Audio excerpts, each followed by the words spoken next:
just add it to the shit to do list. Those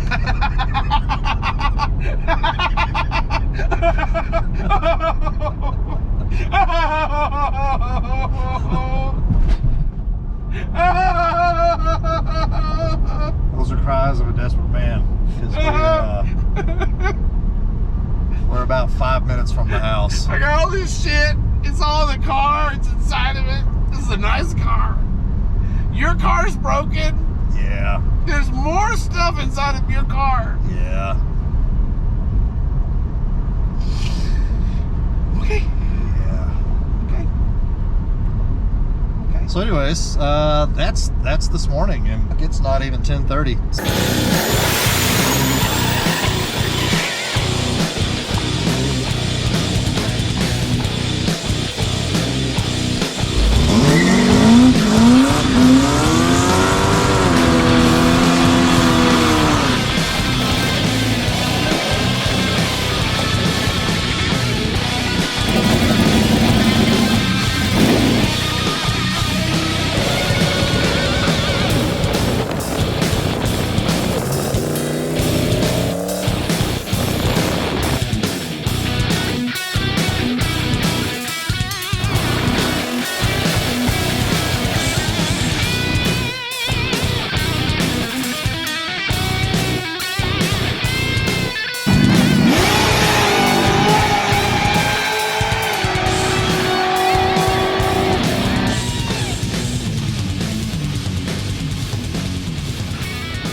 That beauty on the back there. Go to the mirror. Can't Go to the mirror. Let's take a look. Look at that. There she is. There she is. She's Crisp. That's fantastic. And it also has hubcaps. That may be my favorite part of it. Oh, that's my favorite part. Yeah. Oh, we forgot to also mention the vinyl roof. Yes, it does. And she's a nice buttercream yellow. It's called bright yellow. No, we ain't brought no more, bud. Yeah. No. I'm gonna call it a salty, like a salted caramel yellow. Yes. Or maybe like a runt banana. Okay. It's a runt banana. Okay. How's she stopping coming up to this red light? Oh, come on, dude. It's got trailer brakes and it's a Dodge. It's got 18-inch rotors in this bad boy. It's a performance machine. Good? Not good, to be honest with you. Brakes are fading. They really need to. There we go. There. Thank God they started moving. Okay. So that's good. Trans temps 194. Not bad. Not bad. She's doing pretty good. We're averaging. Let's see what we got here. Well, let's see. Oh, goodness gracious. Downshift. She's on the brakes. Okay. 192. Trans dropping down. Not too shabby. Not Tire too pressure's shabby. a little off. Okay. But let's get a gander at this. This is what I'm. Ooh, oil temp's a little high. Let's go down here to fuel mileage. We're averaging 18.2 miles per gallon. That's not horrible. 12,000 pounds. That's not horrible. That's not a bad deal. So let's talk about after we got the car loaded. Yeah. Yeah. We also loaded your car. We as did. well. Yes. My Trailblazer. The back of it it's full. It's full. We'll just call it full. Yeah, there's a lot of stuff. There's a lot of but we stuff. got a lot of cool things.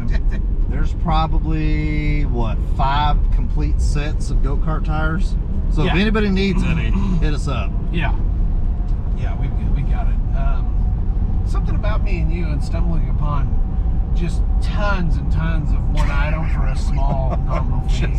Just fantastic parts. Those of you that don't know, a few years back, Eric stumbled upon a Volkswagen, which turned into 11 Volkswagens. Yeah. That a widower had, and she wanted off her property, and we bought all 11 with titles for the sum of $750. Right. Now, when I say there were Volkswagens as far as the eye could see, there was a time that if you needed something for a Volkswagen, you saw me around. You just came and see. Yeah. It was a horrible idea. We actually stopped. There were so many Volkswagens, we stopped getting Volkswagens because we were like, we don't even know what to do with all these Volkswagens. Yeah. So here we go again, and my wife is gonna probably shoot me when I get home. Yeah. That's okay. That's fine. She'll probably wound me because I am an asset. Sure. And I'll need to be at work tomorrow. So Well, and I don't think she can collect on the insurance money if she murders you. there is that. You know. Ooh, got that going for you. It's Yeah. leverage, isn't it? It's You know? leverage, absolutely. So we loaded up the Gray Ghost Trailblazer, and we were just about to beeline north when the ghost here noticed there was, do you call it a tad bit of negative camber? A little bit. So the truck, the last, we'll call it 3 months, has needed shocks and struts. Oh. Then I heard a rattle. Yeah. As any good mechanic would do, you just kind of turn the radio up. Sure. So walking over to the truck, I saw there was a lot of negative camber. And when I say a lot of negative camber, we're talking like, you remember Back to the Future 2? When Doc backs out of the driveway and says, where we're going, we don't need roads, and then the wheels fold in like that. Yeah. It was similar. Similar. Yeah. Upon further inspection, we realized that it appears the upper control arm bolts they've left the building, or one has. Well, there was one in it. Yeah, there's one. There's one. I mean, let's not be a dick about it. You know, there's a bolt in it. There was a bolt in it. Yeah. And I literally just got off the highway rolling like that. So I mean, you escaped death today. Let's think about that for a minute. Let's. Yep. Like if we were in that movie where all those people were trying to run from death, I don't remember what it's called. What was it called? Destiny. Final Destination. Final Destiny. Yep. Final Destination. Final Destination. Yeah. I mean, you effectively. What is that? Sounded Something on it. Yeah, you cheated death today. I did. Yeah. I did. Yeah. So, after we unload this gold mine of parts and Mustang's finest Mustang, Yes. we get to go back and load up the Trailblazer. Yes. Yay! Cars are fun. Yeah. Cars are fun. That's good. Yeah. I don't know why we do this. It's so stupid. I don't know why we do this. It's so dumb. It's so dumb. I mean, it's nothing but stress. It's nothing but stress. I mean, look at Ryan, for Christ's sakes. He's 19. I was literally 100. I'm 22. Yeah. I was 184 pounds 6 months ago. I'm hungry. Are you? Yeah. Cheeseburger. I just don't want to do this. I don't want to go home. I don't want to unload all this stuff. Where am I gonna put all this? I live in an HOA. I have a 2-car garage. It's full of Malibus and go-karts. What am I gonna do? I don't know. Oh, I'm glad I'm not you. This is And bad. having to explain this to babe. She's gonna murder you. Yeah, I'm hoping she just stays inside while I shove this in the corner somewhere. So what I think we'll do, and this is just hear me out. I'm listening. I think we'll grab the Malibu seats out of the shed. There are some wasps in there that I need to kill. I think then we'll just take and just kind of shove this in there. Okay. And just shove and We got some work to do. no, then I got Thank God it's gonna be hot today. Oh, hello. What's this over here, you say? An extra go-kart frame? Oh my God, that's awesome.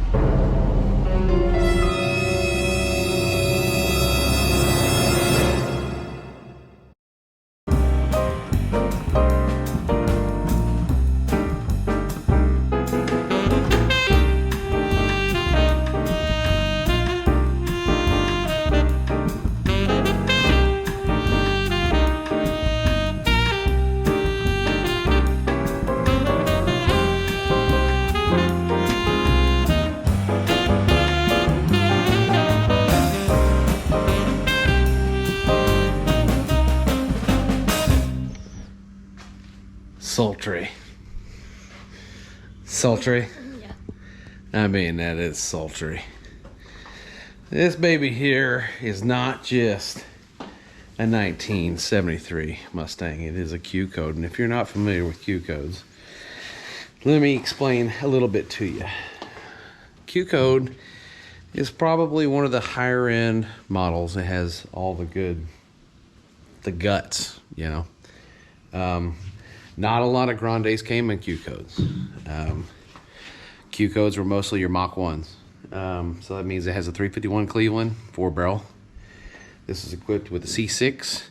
It has a factory 10-inch 2300 stall converter, or 24, something like that. I can't remember exactly, but it has a 9-inch rear end with a 325 True Track and competition suspension with staggered shocks. And yeah, so it's pretty legit. So story behind this car is, guy who bought it wanted a Mach 1. Went to go find out how much insurance was on a Mach 1. Didn't want a Mach 1 anymore. So he went back to Ford and asked, can I get a Mach 1 in a Grande? And Ford was like, do whatever you want, man. So he built this. It's a Grande Q code. So all them guys are cruising around their sweet little fastbacks, thinking they were the cat's meow. Pull up next to him at a red light, probably thought, yeah, got this guy nipped in the bud. Not so much. Not so much. Now, these weren't powerhouses by any means, but they were the last year that I consider the last year of what we know as the muscle car. So, let's take a little gandy poo. So, Jakey, you want to do the honors and show him the hood, or do you want to show him the inside? The inside first? You want to do the inside? Okay. All right, let's follow Jake. He's going to show you the inside. Come along with me. Follow me to the truth. So the interior is probably the best part of this car, in my opinion. I don't know about y'all, but all blacked out interior, has AC. Well, let's take a look. So the door panels are in pretty good shape. Now this one here, yeah, it's the driver, so it's got a little bit. We gotta fix that. No big deal. But if you look at the seats in this thing, it is amazing. The dash is in great shape.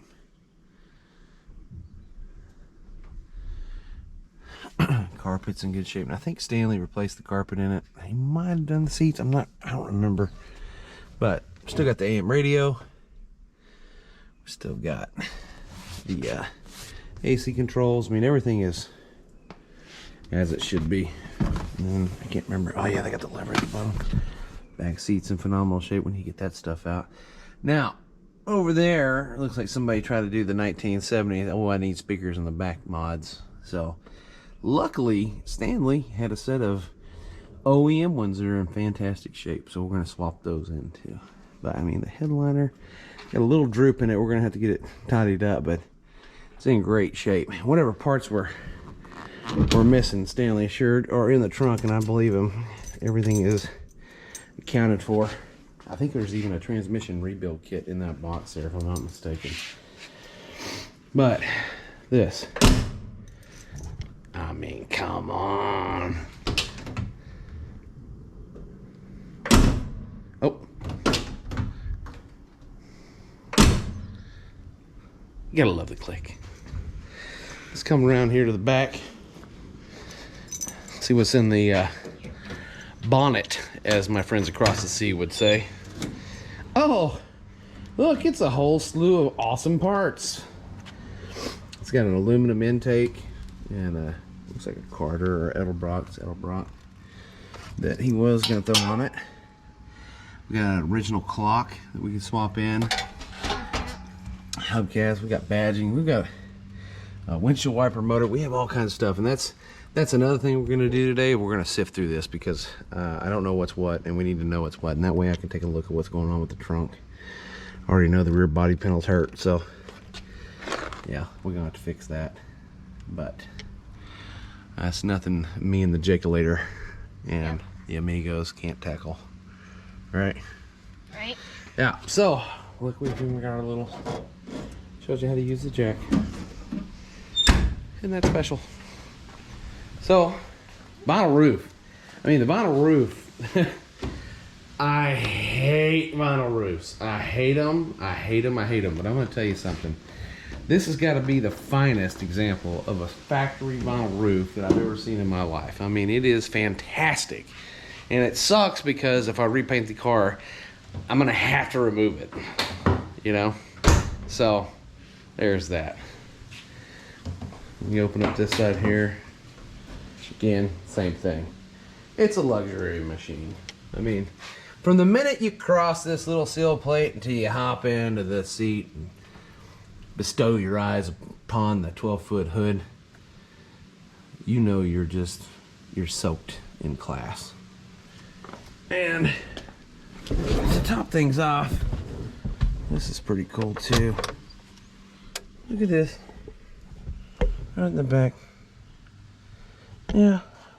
No spin differential from the factory. It's got the sticker still in there. And the little seatbelt sign. Safety first. And also you got the door handle on the Yeah. side. Yeah, there's a door handle on this side. There's not over there. Well, there is, but it's right there. So we're gonna have to fix that.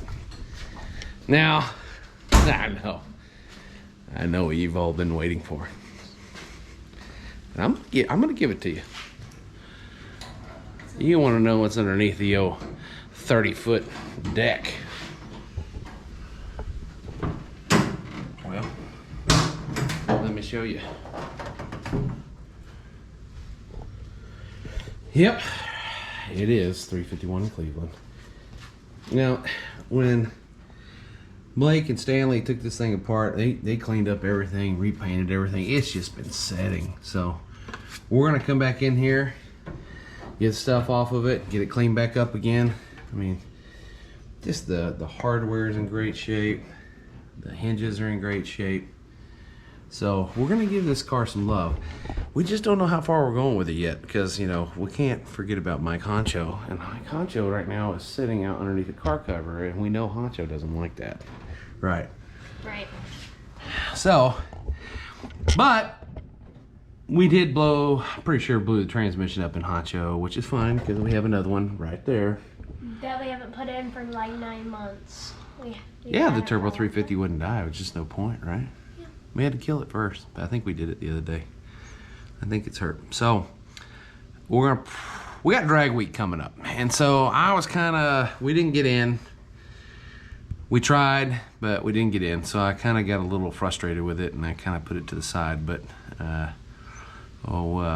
Leadfoot Shoals has been riding my butt about it. So I was going to rent an RV and just cruise behind and stay comfortable, videotape it all. But he said that I'm a putz if I do that. So we have to make a decision. Put the transmission in Honcho, fix a couple things with him, or get this little bad boy running, charge the AC, and ride in style. Because we're going to do the road week portion of it. You know, if somebody bails out, they bail out, and we can get a spot, great. But Matt Frost said there's probably a good chance of that not happening. So I think we're going to shoot for the road week thing. Now, it would suck if they have a spot for us and we were in this. I mean, not that this isn't fast. Yeah. Because I'm sure it's going to be lickety split fast, right? Right. But Honcho's all business. So what do you do?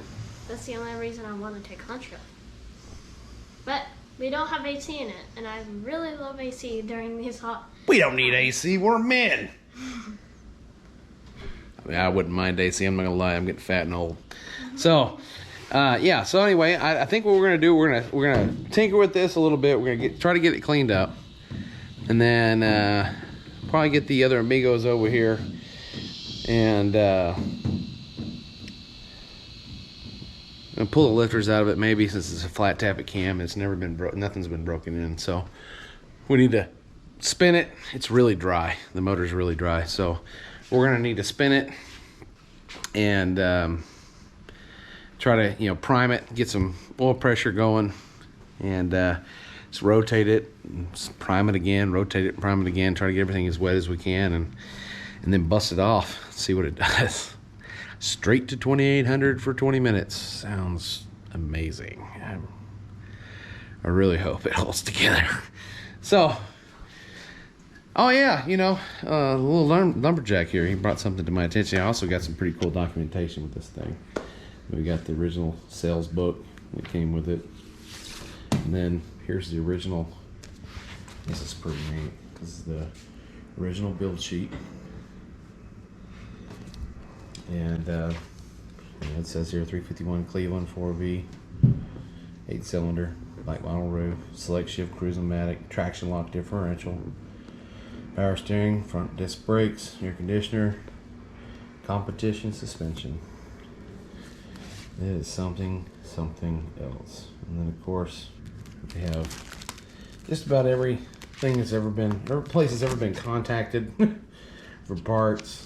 We got there's an inspection from 526,982, mileage 14,435. This is a 19,000 mile car.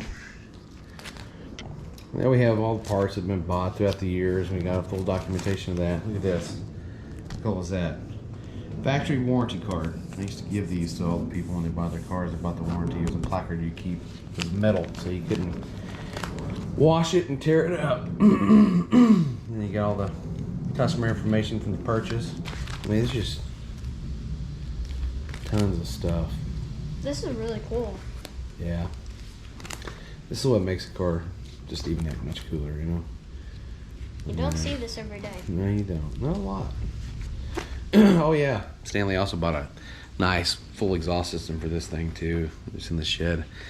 The car has headers on it right now because it has one of the manifolds was cracked.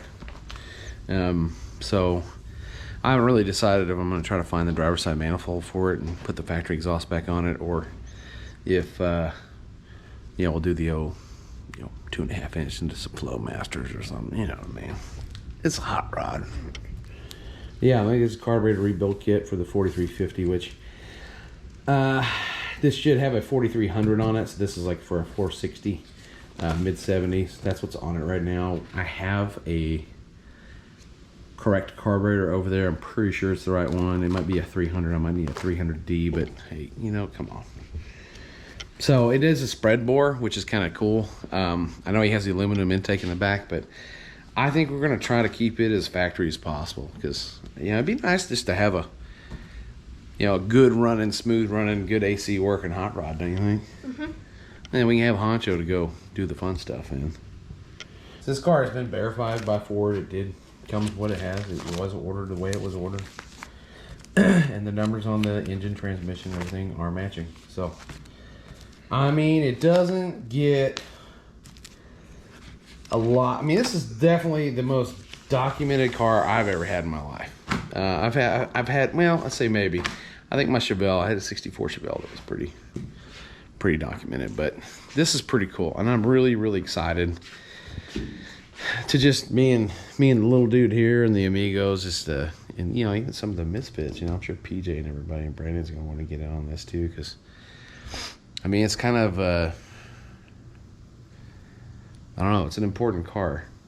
It's an important car for the the documentation it has, the fact that somebody's kept it as long as they have and they kept the mileage off of it. I mean, it's important because of that, but it's also important because I mean, a buddy of ours and a brother and a son built the engine and we never got to hear it run. So we'll see if